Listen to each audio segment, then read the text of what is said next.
মোহাম্মদ সফিউল্লাহর কাছে যাব। মোহাম্মদ সফিউল্লাহ খুব দেওয়াল লেখেন, আপনারা লিখতেন, এখনো সম্ভবত লেখেন, শিক্ষা আনে চেতনা, চেতনা আনে বিপ্লব, বিপ্লব আনে মুক্তি। ওটা কিছুটা সংক্ষিপ্ত হয়ে গেছিল, শিক্ষা আনে চেতনা, চেতনা আনে মুক্তি। আমি তার মধ্যে যাচ্ছি না, কিন্তু চৈতন্য সম্পন্ন মানুষ, চেতনবান মানুষ যার কথা বলছেন মহারাজ, আপনাদের দলটা মানে আরএসপি, ওটাও তো অনুশীলন সমিতি থেকেই তৈরি হওয়া একটা দল। আমি যতটুকু জানি আপনাদের দলের ইতিহাস, তারা তো সব গীতার নামে শপথ করতেন, গীতা পকেটে নিয়ে ঘুরতেন, পরবর্তীকালে তারা বামপন্থী রাজনীতিতে যান। তো আপনার কি মনে হয়, তারা কি গীতাকে সাম্প্রদায়িক গ্রন্থ মনে করে বর্জন করলেন? দেখো অনির্বাণ দা, এই আজকে লক্ষ্য কণ্ঠে গীতা পাঠ এবং সেটা নিয়ে আলাপ আলোচনা হচ্ছে, এবং তুমি বলবার সময় বলছিলে যে ভয়টা কাদের, এই ইন্ডি জোট বা ইন্ডিয়া জোট, এইভাবে বলবার চেষ্টা করছে। প্রথম কথা হচ্ছে, লক্ষ্য কণ্ঠে কেন, কোটি কণ্ঠে গীতা পাঠ হোক, আপত্তির কোনো কারণ নেই। কারোর পছন্দ হলে কেউ কোরআন পাঠ করবে, কেউ বাইবেল পড়বে, জেন্দাবেস্তা পড়বে, ত্রিপিটক পড়বে, কোনো অসুবিধার কোনো কারণ নেই। সমস্যাটা যেটা হচ্ছে, আলোচনায় যদি আসি, একটা বিষয় লক্ষ্য করা যাচ্ছে যে রাজনীতির ধর্মীয়করণ হচ্ছে।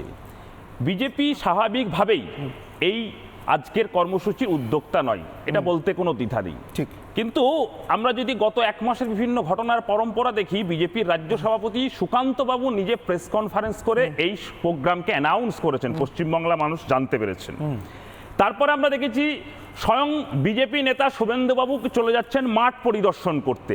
আসলে এই ঘুরিয়ে বিজেপি এই প্রোগ্রামটাকে প্রমোট করছেন। আবার উল্টো দিকে আমরা দেখছি রাজুবাবুর নেত্রী, রাজুবাবু এখানে বলছেন, রাজুবাবুদের নেত্রী এবং পশ্চিমবঙ্গের দুর্ভাগ্যবশত যাকে আমরা এখন মুখ্যমন্ত্রী হিসেবে পেয়েছি, তিনি ঈদের দিনে রেড রোডে নামাজ পড়তে চলে যাচ্ছেন।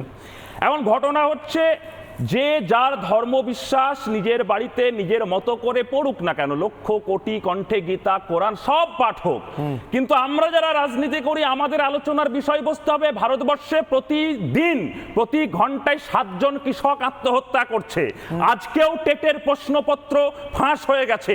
এই জায়গাগুলো আলোচনার প্রয়োজন। এই জায়গাগুলোকে গুলিয়ে দেওয়ার জন্য যারা রাজনীতিকে ঢাল করে কখনো রাম মন্দির, কখনো ঈদের দিনে রেড রোডে নামাজ পড়তে যাচ্ছে, এটাই হচ্ছে দুর্ভাগ্যের কথা। আমি অনির্বাণ একটা জায়গায় বলে শেষ করব। তুমি যে কথা বলেছিলে অনুশীলন সমিতির কথা, নিশ্চিতভাবে দিদি বলবেন। অনুশীলন সমিতি, হ্যাঁ, অনুশীলন সমিতির বিপ্লবীরা তাদের মা কালীর পুজো করতেন, গীতার উপরে তাদের বিশ্বাস যাদের ছিল তারা গীতার উপরে বিশ্বাস রাখতেন। কিন্তু মনে রাখতে হবে, অনুশীলন সমিতির বিপ্লবীদের যারা মহাগুরু, মহারাজ তৈলক্যনাথ চক্রবর্তী, মহারাজ তৈলক্যনাথ চক্রবর্তীর দর্শনটা ছিল এটাই যে মানুষকে ভালোবাসো, মানুষকে প্রেম করো, মানুষকে ভালোবাসাই হচ্ছে আসল কথা। যে মহারাজ তৈলক্যনাথ চক্রবর্তী, এখানে আমার বক্তব্য সৈফুল্লাহ, তাই যদি হয়, গীতা কি মানুষকে ভালোবাসার শিক্ষা দেয় না? কোনোভাবেই বলছি না। বেশ, তাহলে এখানে যদি আপত্তি কোথায়? আপনারা কোরআনেও জানেন না, নারদায় টাকা নিয়েছিলেন, তারা অন্তত পক্ষে যদি অসতমা সৎগময়া তমোসমা জ্যোতির্গময়া মৃত্যুমা মৃত্যুঙ্গময়া এই শ্লোকটাকে যদি আপ্তবাক্য করে আগামী দিনে চুরি থেকে সৎপথে এগিয়ে যেতে পারে। সফিউল্লাহ অনেকটা ক্লিয়ার। আমি আপনার স্ট্যান্ড, আপনার নিজস্ব রাজনীতির স্ট্যান্ড, কিন্তু তা সত্ত্বেও বলবো অনেকটা ক্লিয়ার। মানে আপনারা কোরআনেও জান না, আপনারা গীতাতেও আসেননি লক্ষ্য কণ্ঠে পাঠ করবার সময়, বুঝলাম। কিন্তু আমার একটা শুধু, আপনি যা যা বলুন তার মধ্যে আমার একটা শব্দ নিয়ে একটু শুধু প্রশ্ন, বিজেপি প্রমোট করছে। আমার এখানে একটা খুব সোজা সাপটা কথা আছে সফিউল্লাহ, একটু দীর্ঘ হতে পারে, কিন্তু আপনি আমার সাথে একমত হবেন কিনা আমি জানি না। নিশ্চয়ই বলুন। পৃথিবীর যে কোনো রাজনৈতিক মত প্রমোট করতে হয়, শুধু আপনাদের মত বলে না, যে কোনো রাজনৈতিক মত, তার প্রমোশন লাগে, তার প্রচার লাগে, তার প্যামফ্লেট লাগে। কিন্তু গীতা কি কোনো রাজনৈতিক মত নয়? নিশ্চয়ই। ধরুন লেনিনকে কতগুলো কাগজ চালাতে হয়েছে, আপনাদের ফেভারিট ক্যারেক্টার, আমি তাই লেনিনের নাম করছি, ইস্করা চালিয়েছেন, এতগুলো বই লিখেছেন, ইস্করার পরে অন্য কাগজ চালিয়েছেন, কিন্তু গীতা কাউকে প্রমোট করতে হবে? আমি তো উল্টোটা দেখছি, ভারতের স্বাধীনতা সংগ্রামটা গীতাকে ধরে হয়েছে, গীতাকে আবার কে প্রমোট করবে? আমাকে এই জায়গাটা একটু ক্লিয়ার করে দিন। রাজুবাবু দাঁড়ান।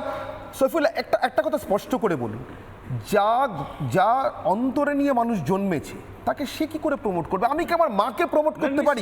নিশ্চিত, আমি এটাই তো বলছি অনির্বাণ দা, আমার মা আমাকে প্রমোট করতে পারে, গীতাকে আমি কি করে প্রমোট করব? দরকার নেই, গীতাকে প্রমোট করার বিষয় নেই, কিন্তু গীতাকে সামনে রেখে বিজেপি তাদের হারিয়ে যাওয়া রাজনৈতিক অস্তিত্বটাকে বাঁচার চেষ্টা করছে, এটাই তো। এটার উত্তর তাহলে বিজেপি কাছ থেকে বলুন অর্চনা।